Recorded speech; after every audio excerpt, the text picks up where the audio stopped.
Hello everyone. Let's stick to the artificial intelligence because my PhD topic title is Artificial Intelligence in Oral Medicine. I'm Dániel Horváth. I'm a postdoc and a second year PhD student. I'm working in the Department of Oral Diagnostics, and my vision is to provide an artificial intelligence-based guidance for clinicians to help to treat oral medicine patients.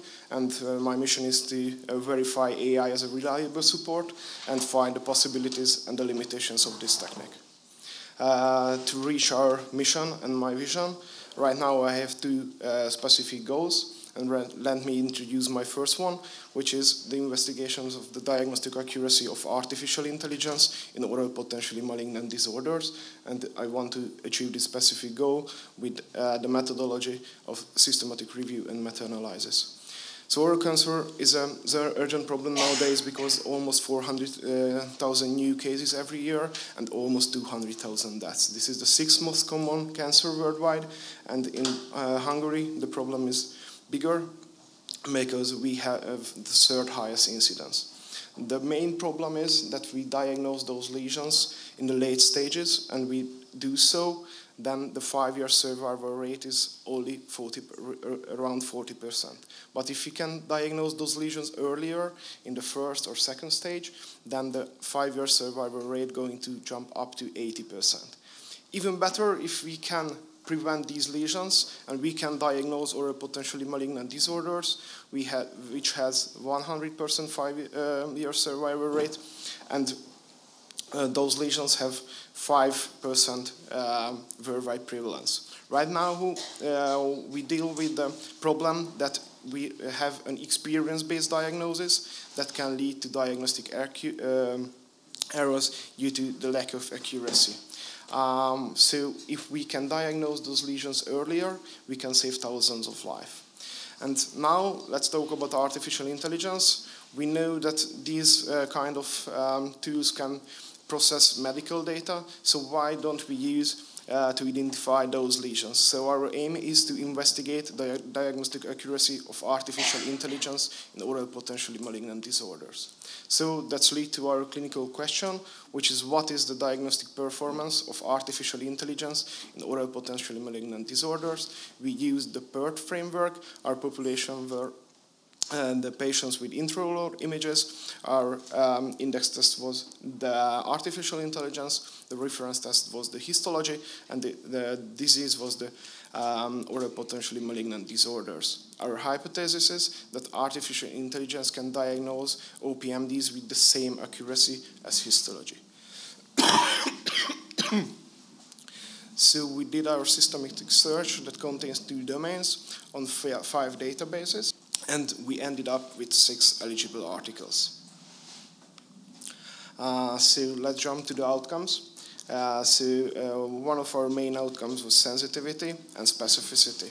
I have to mention that all of the studies worked with more than 2 or at least 2 artificial intelligence-based diagnostic tools, and we also gathered all the data, but we also only used the data from the best performing architectures regarding sensitivity. And we find out that the overall sensitivity of these architectures were 0.93 with the shown confidence intervals, and specificity was 0.94 with the shown confidence intervals. But we have to contextualize this data, so we have to compare it with the experts and also the general practitioners. And we can see that the AIs overperform statistically and also clinically the sensitivity and the specificity of the general practitioners, and also overperform the experts regarding sensitivity. But according to my opinion, the most important outcome of us is the negative predictive value, because the big problem is that we have the lack of the knowledge. We only have a few experts, and we want to identify all the negative cases. And if the AI says that the patient don't have the OPMD, then we can calm down. But if the AI says we have positive patients, we can't be sure because the overall positive predictive value is below 0.5. So if we if the AI says we have a positive case, then always we have to send the patient for a specialist. Our strengths and limitations, so we work all with biopsy-proven pictures. We work with high amount of pictures in the studies, and we have well-described AI-based architectures. Our limitations that we work with low amount of studies, different teaching settings, different teaching pictures used for the studies, and they use the same settings for all architectures. That can influence the results. Our conclusion is that artificial intelligence is a reliable for screening or potentially malignant disorders on intraoral photos. Our implication for practice that it can be used for a non-invasive screening tool, and also it's going to cause less burden on special care.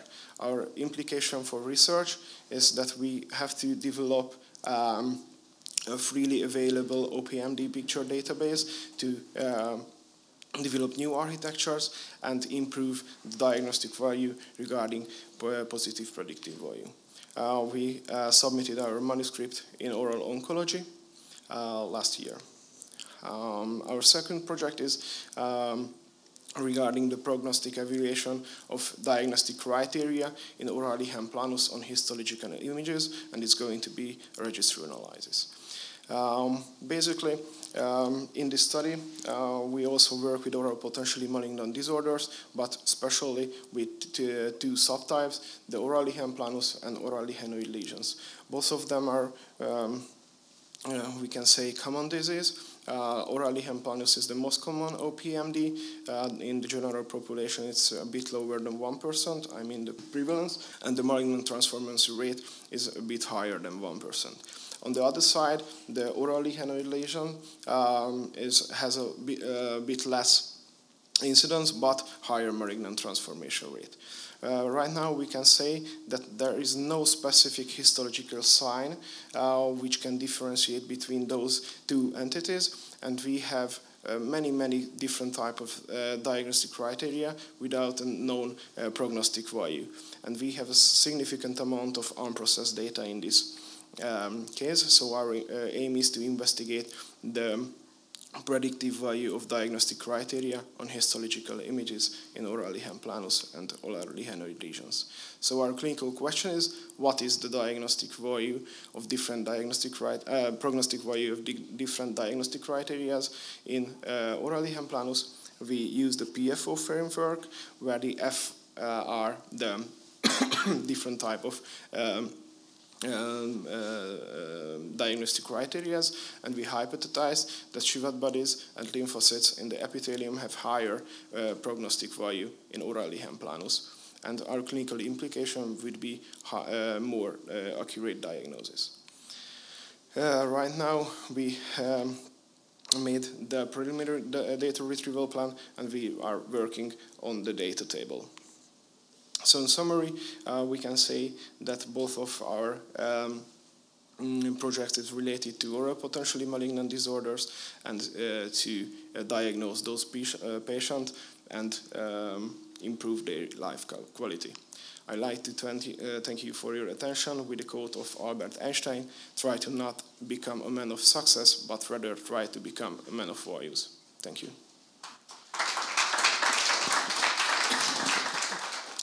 Could you mention some confounding factors for artificial intelligence diagnostic?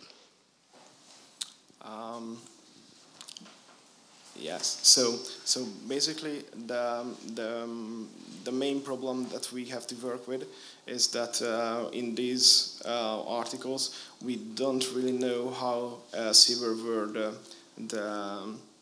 the disease, so we don't know exactly what type of picture did they use, what was the severity, how heterogeneous or homogeneous was those lesions. So basically that is the biggest question in me, that are they usable or feasible to use in everyday practice or not? I'm pretty sure that it's going to be a development in this case, but I think in the future it's going to be a pretty good supporting tool. It's not going to change all the things. So for sure we need the experts, we need the biopsy at the end of the day. So it's I'm sure going to be for screening. My question would relate somewhat to this. The quality of the pictures which are used. Patients now, they take mobile phone and take images and send to us that here and there. Yep. So is there a standardization for this quality of pictures which were used for these studies, or random?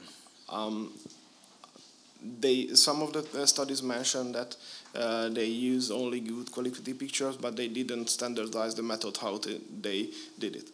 For sure, we only used studies that mentioned the type of the device that they made the picture. Some of the studies use cell phones. Some of the studies use special equipment to do so a photo machine, but no other special type of imaging techniques was used.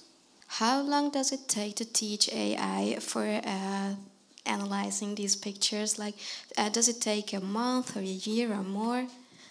Okay, so it's pretty hard to tell, because basically not the teaching period is long, but the data gathering, because the AI needs a tremendous amount of data to able to work with the same type of data, especially if we are talking about non-standardized data, because a picture is a non-standardized data.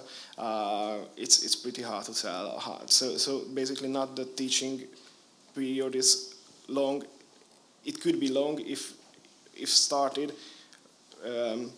simultaneously with the data gathering. But if we have all the data, maybe the teaching period going to be shorter. Thank you.